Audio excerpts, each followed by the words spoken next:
താൻ 40ഓളം സിനിമകളിൽ നായകനായി അഭിനയിച്ചിട്ടുണ്ടെന്നും സൂപ്പർ താരങ്ങളുടെ നായികമാർക്കൊപ്പം നായകനായെന്നും പറയുകയാണ് ജഗദീഷ്. 6 സിനിമകളിൽ ഉർവശിയായിരുന്നു നായികയെന്നും അതൊക്കെ ഒരു ഭാഗ്യമായി മാത്രമേ കരുതുന്നുവെന്നും നടൻ പറഞ്ഞു. മലയാള മനോരമ ദിനപത്രത്തിന് നൽകിയ അഭിമുഖത്തിൽ സംസാരിക്കുകയായിരുന്നു ജഗദീഷ്. അന്ന് വീണ്ടും ചെറിയ വേഷങ്ങളിലേക്ക് തിരിച്ചു പോകണമെന്ന് തനിക്ക് അറിയാമായിരുന്നുവെന്നും അദ്ദേഹം പറഞ്ഞു. ആ സമയത്ത് തന്നെയാണ് മോഹൻലാലിനോടൊപ്പം വട്ടർപ്രൈസ് സിനിമയിലും ജായ്പോട്ടിൽ മമ്മൂട്ടിയോടൊപ്പം അഭിനയിച്ചതെന്നും ജഗദീഷ് കൂട്ടിച്ചേർത്തു. 90കളിലെ നായകനോട് പുതിയ നായകന്മാരുടെ സമീപനം എങ്ങനെയാണെന്ന ചോദ്യത്തിന് അദ്ദേഹം അഭിമുഖത്തിൽ മറുപടി നൽകി.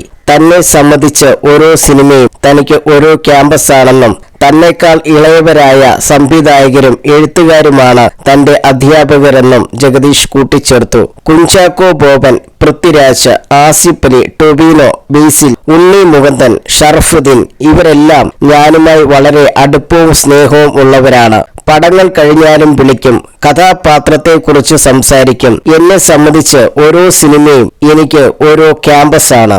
എന്നേക്കാൾ ഇളയവരായ സംവിധായകരും എഴുത്തുകാരുമാണ് എന്റെ അധ്യാപകർ. അവർ പറയുന്നത് കേട്ട് പെർഫോം ചെയ്യുന്ന വിദ്യാർത്ഥി മാത്രമാണ് ഞാനെങ്കിലും അനുഭവ സമ്പത്തുള്ള ആളെന്ന നിലയിൽ പലരും എന്നോട് അഭിപ്രായങ്ങൾ ചോദിക്കാറുണ്ട്. ചോദിച്ചാൽ മാത്രം പറയും, ജഗദീഷ് പറഞ്ഞു.